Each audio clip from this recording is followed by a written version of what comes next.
And good evening. Here is the Lagos State News at 7. I am Akan Usen. Lagos State government has called on young entrepreneurs to take advantage of the funding support provided by the Lagos State Employment Trust Fund, LSETF, and other initiatives by applying for loans and grants to boost their trade. Commissioner for Information and Strategy, Benga Omotosho, who made the call, noted that many startups have become stable and profitable through support from LSETF and other agencies of the Lagos State government that provide financial support to growing business entities. Omotosho assured residents that the dividends of democracy will trickle down to the grassroots as the Sanwo-Olu administration continues to unveil new projects across local government and local council development areas. He stated that Lagos will continue to explore initiatives in tourism to boost revenue, attract foreign exchange, and position Lagos as a truly competitive global destination. According to him, the new Massey Street Children's Hospital project has reached an advanced stage and will be the biggest pediatric facility in West Africa, while projecting that the facility will be set for commissioning later this year. The commissioner mentioned that other projects in the health sector, such as the 208-bed General Hospital in Ojo, the Psychiatric Hospital in Ketu-Ejiri, as well as infrastructure upgrades at Ibejuleki and Lagos General Hospitals, will also expand resources available to residents for top-notch medical services. Lagos State government says the full enforcement of removal of stalls and shanties under Akmongbon Bridge and on the setback of Savage Elekwata Bombata Drainage Channel on Lagos Island will commence on Tuesday, following the expiration of the 48 hours quit notice issued last week. Commissioner for the Environment and Water Resources, Tokunbo Wahab, made this known while speaking with newsmen at Ebutero after an inspection tour to Ologbo Akmongbon axis in Lagos Island. Wahab said the government will remove all the shanties impeding drainage channels in the best interest of all residents. He explained that the state officials repeated the tour to ascertain the level of compliance by stall owners and traders operating on drainage channels and setbacks with a quit notice issued to them. He recalled that last week, during an inspection tour, it was observed that the setback of these two critical drainage collectors, which are Bombata, Ulusi, and Alagbafo collector, have been converted into shops and stalls, thereby causing total blockage of the collectors.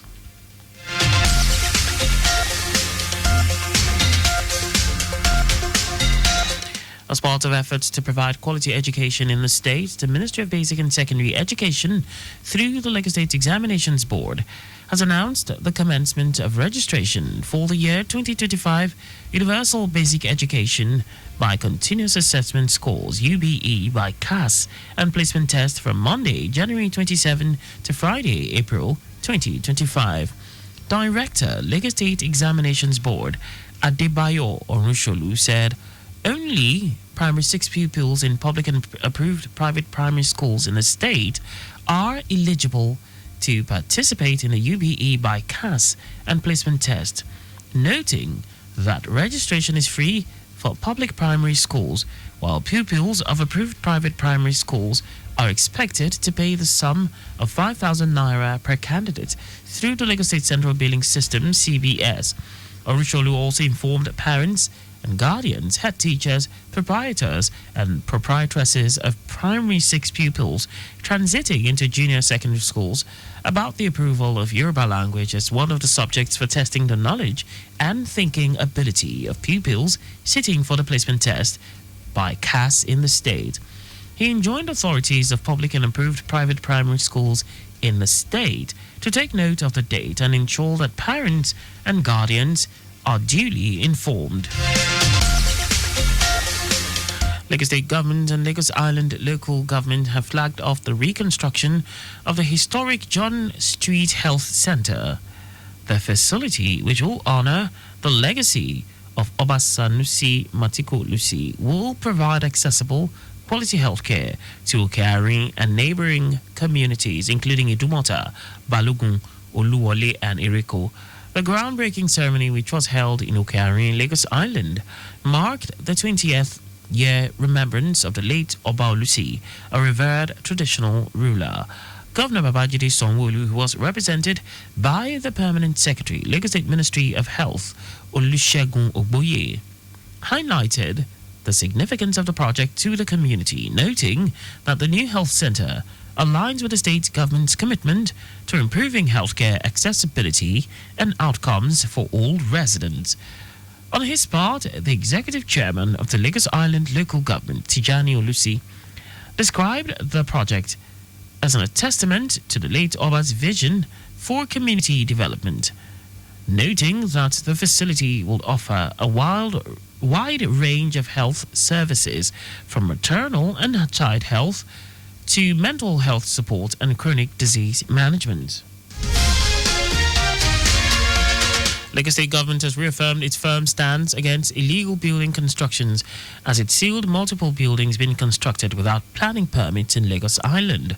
Commissioner for Physical Planning and Urban Development Oluyinka Olumide, who led the exercise to caution against contravening buildings, said it had become imperative for the government to compel the right and positive attitude from the people towards physical planning laws after months of gracious amnesty to buildings without a planning permit.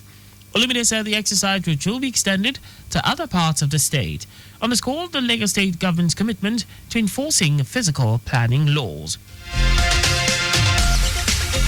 The affected properties that were sealed for lacking the prerequisite permits for building construction include Number 7 Okesuna Street, 42 and 64 Okepopo Street, 11 and 15 Sumonu Street, 22 Olusi Street, and 8 Isalegongon Street. Others are Oroyinye, Faji, and Omididun Street, among others. The Commissioner declared the state's spate of illegal building construction on Lagos Island, especially building on narrow strips of land that leave no room for adequate setbacks and air spaces, ordering the stoppage of the ongoing construction on number 8 Isalegongon Street for its narrowness.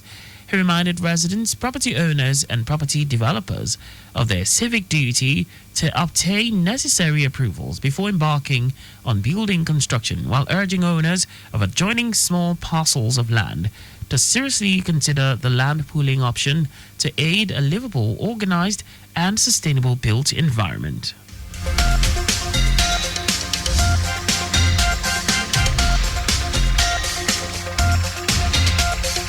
That's all for the state news at 7. Remember to always wear a seatbelt when driving. You can follow us and like all our various social media platforms.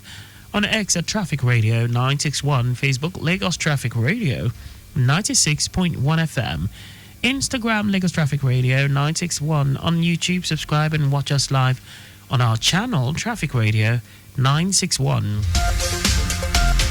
You can also visit our website on www.trafficradio961.ng. Did you know that under the Sanwo-Olu administration, 100 double dyno bins were locally assembled for the use of Lagos Waste Management Agency, LOMA?